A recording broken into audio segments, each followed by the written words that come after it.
नमस्ते all of you. I am doctor Swati Srivastava. आज का हमारा टॉपिक है chi square test of independence.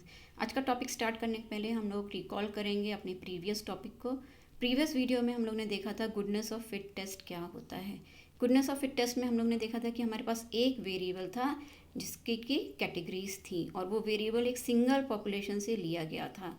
Goodness of fit test में हम लोग देखते हैं कि जो हमारी वेरिएबल की जो ऑब्जर्व वैल्यू आ रही है कैटेगरीज में, वो एक्सपेक्टेड वैल्यू से कितना सिग्निफिकेंटली डिफरेंट है। मतलब हम लोग ऑब्जर्व सैम्पल डिस्ट्रीब्यूशन को कंपेयर कर रहे थे अपने एक्सपेक्टेड प्रोबेबिलिटी डिस्ट्रीब्यूशन के साथ।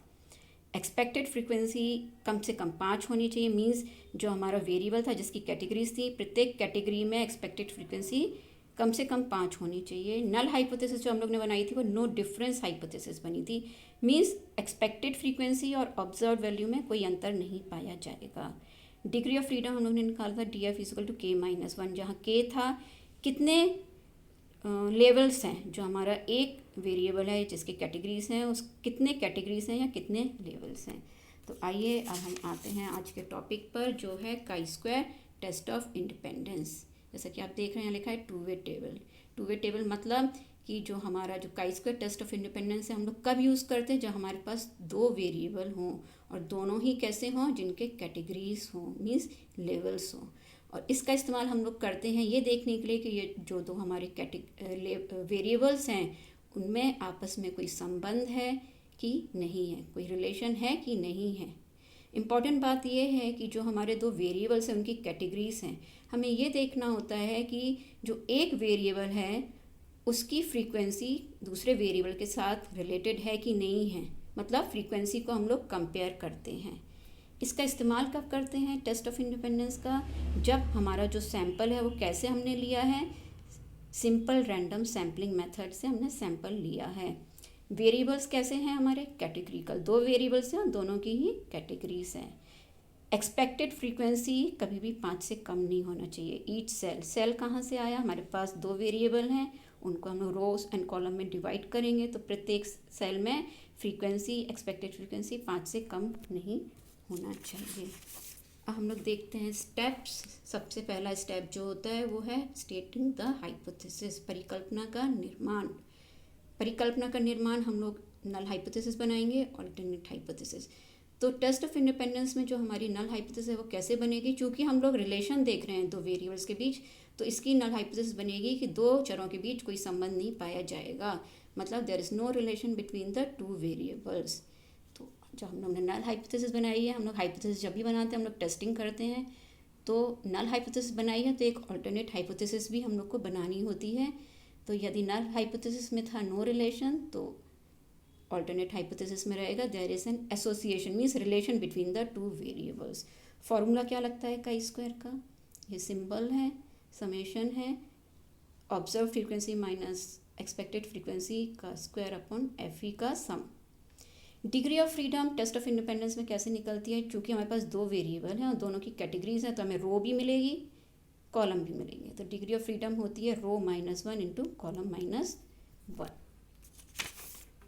अब हम लोग आते हैं हाइपोथेसिस टेस्टिंग। हम लोग ने हाइपोथेसिस बनाई है, उसको हमें टेस्ट करना है। मीन्स जो हमारी काई स्क्वायर की वैल्यू निकलेगी फॉर्मूले से हम लोग टेस्ट करेंगे कि हमारी हाइपोथेसिस एक्सेप्ट हो रही है कि रिजेक्ट हो रही है। और ये टेस्ट करने के लिए हम लोग लेवल ऑफ सिग्निफिकेंस क्या डिसाइड करते हैं, 0.05।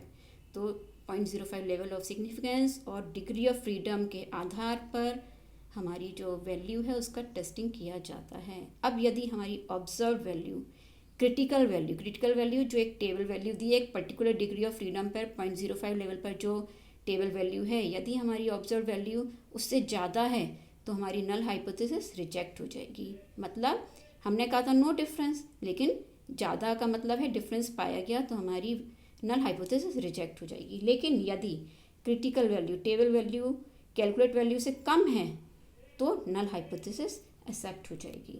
इसको क्लियर करने के लिए एक एग्जांपल हम लोग देखते हैं। मान लीजिए कोई टीचर है, वो ये सर्वे करना चाह रहा है कि जेंडर का रिलेशन है क्या नीड फॉर एम्प्लॉयमेंट के साथ, जॉब की आवश्यकता के साथ लिंग का कोई प्रभाव है क्या। इसके लिए उन्होंने 190 लोगों को लिया जिसमें से 100 लेडीज़ थी और 90 जेंट्स थे, और उन्होंने उनसे पूछा क्या वो जॉब करने चाहेंगे।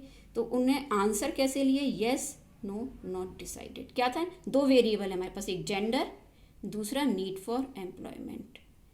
तो हमारे पास टेबल कैसी बनेगी, 3/2 टेबल बनेगी। तो आंसर्स इन्होंने कैसे लिए, येस नो और नॉट। काई स्क्वायर में हम लोग के जो भी वैल्यूज़ मिलती है फ्रीक्वेंसी के फॉर्म में मिलती हैं, तो ये फ्रीक्वेंसी कौन सी रहेंगी, yes no and not decided. इसको हम लोग ने टेबलाइज कर दिया है, टेबुलेशन किया है डेटा का। जेंट्स कितने थे, 90, लेडीज़ कितनी थी, 100, टोटल कितना हुआ, 190। अब पूछा गया जेंट्स से नीड फॉर एम्प्लॉयमेंट के बारे में, तो 14 जेंट्स ने येस कहा, 66 ने नो कहा, 10 इंडिफरेंट थे, उन्हें नहीं मालूम था, उन्हें समझ में नहीं आया।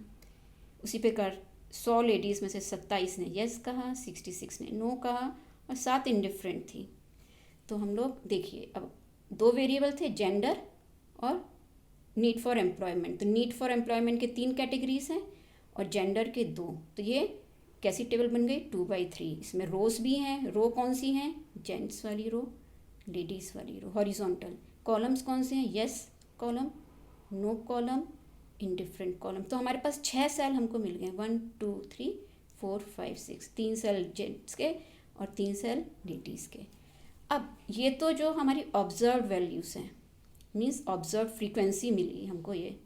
अब हमें एक्सपेक्टेड फ्रीक्वेंसी निकालना है। गुडनेस ऑफ फिट में तो हमने देखा था एक्सपेक्टेड फ्रीक्वेंसी इक्वल डिस्ट्रीब्यूशन मानते हैं तो इक्वल कर देते, लेकिन यहाँ पर चूँकि ये इक्वल डिस्ट्रीब्यूशन का केस नहीं है तो हमें एक्सपेक्टेड फ्रीक्वेंसी निकालनी होगी।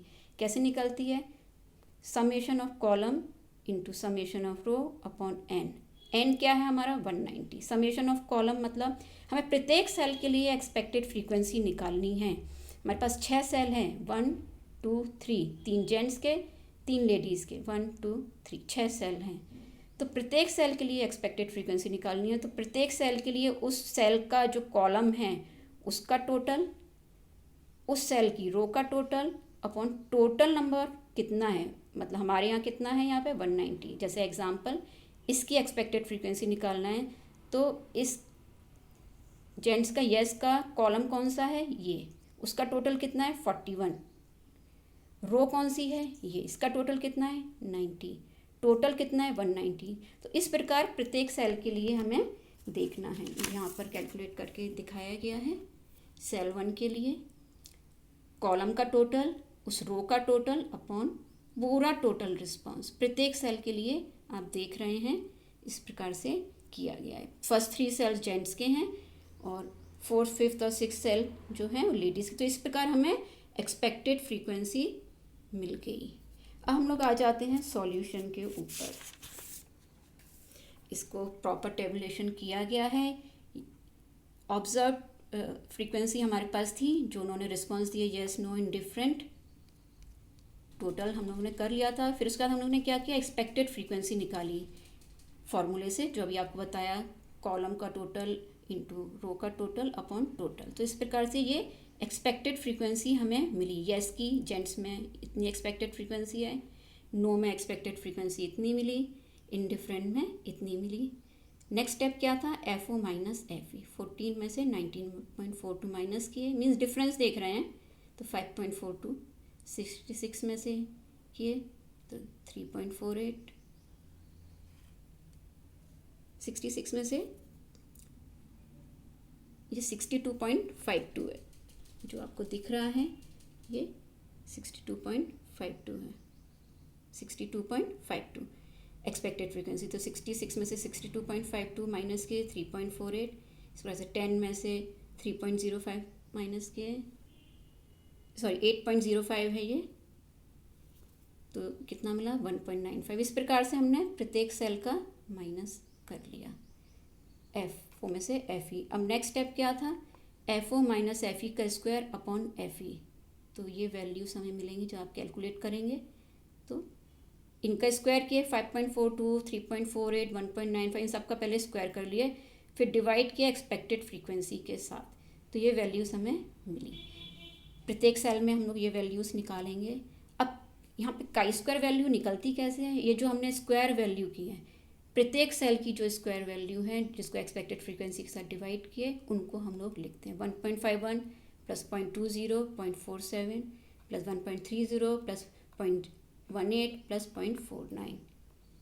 तो इस प्रकार से हमारी काई स्क्वायर वैल्यू कितनी आ गई 4.15। अब हम लोग इसको टेस्ट करेंगे। तो डिग्री ऑफ फ्रीडम हमारी कितनी है 2, क्यों r-1 इंटू कॉलम -1। तो यहाँ पे रो कितने हैं हमारे पास 2, कॉलम कितने हैं 3, तो 2 - 1 इंटू 3 - 1, तो डिग्री ऑफ फ्रीडम कितनी आ गई 2। और लेवल कौन सा लेते हैं हम लोग 0.05 लेवल ऑफ सिग्निफिकेंस। तो जो 0.05 लेवल ऑफ सिग्निफिकेंस पर डिग्री ऑफ फ्रीडम 2 पर जो टेबल वैल्यू क्रिटिकल वैल्यू है वह है 5.99। हमारी वैल्यू कितनी आ रही है 4.15, मतलब कम आ रही है। तो जैसा कि हमने देखा था कि यदि हमारी टेबल वैल्यू से, अगर हमारी कैलकुलेटेड वैल्यू टेबल वैल्यू से कम आ रही है तो हमारी हाइपोथेसिस क्या हो जाती है एक्सेप्ट हो जाती है। तो हमारी कैलकुलेटेड वैल्यू कितनी 4.15 टेबल वैल्यू से कम आई है, तो हमारी हाइपोथेसिस एक्सेप्ट हुई है। होप आपको आज का टॉपिक समझ में आया होगा। हमारा जो नेक्स्ट वीडियो रहेगा वो इसका 3rd पार्ट रहेगा टेस्ट ऑफ होमोजेनिटी पर। तो लाइक कीजिए, कमेंट कीजिए, शेयर कीजिए, सब्सक्राइब कीजिए। Thank you. Stay safe and stay home.